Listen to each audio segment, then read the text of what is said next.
अरविंद एक सफल वकील था, लेकिन उसे अजीब सपने आते थे जिसमें वह एक पुरानी हवेली में होता था और एक सुंदर लड़की उसे पुकारती थी।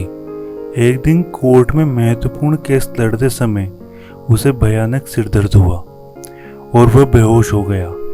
जब वह होश में आया तो उसने खुद को 1940 के दशक में अर्जुन नाम के युवक के रूप में पाया।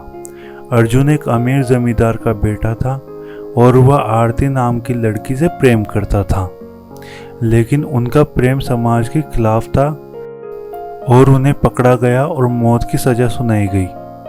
वापस वर्तमान में अरविंद को समझ में आया कि उसके सपने पिछले जन्म की यादें थीं।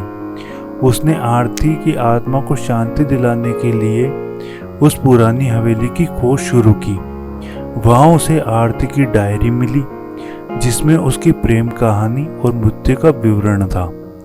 अरविंद ने एक विशेष मंत्र से आरती की आत्मा को शांति दी, लेकिन तभी उसे एक गुप्त दरवाजा मिला।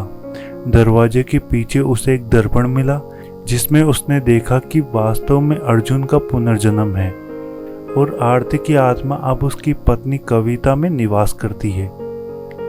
अरविंद ने कविता को सारी बातें बताई और दोनों ने मिलकर अपने पिछले जन्म की कहानी को फिर से जिया, लेकिन इस बार कोई बाधा नहीं थी। इस प्रकार अरविंद और कविता ने अपने पिछले जन्म के प्रेम को नए सिरे से जिया और एक सुखी जीवन व्यतीत किया, ये जानते हुए कि उनकी आत्माओं का पुनर्मिलन हो चुका था।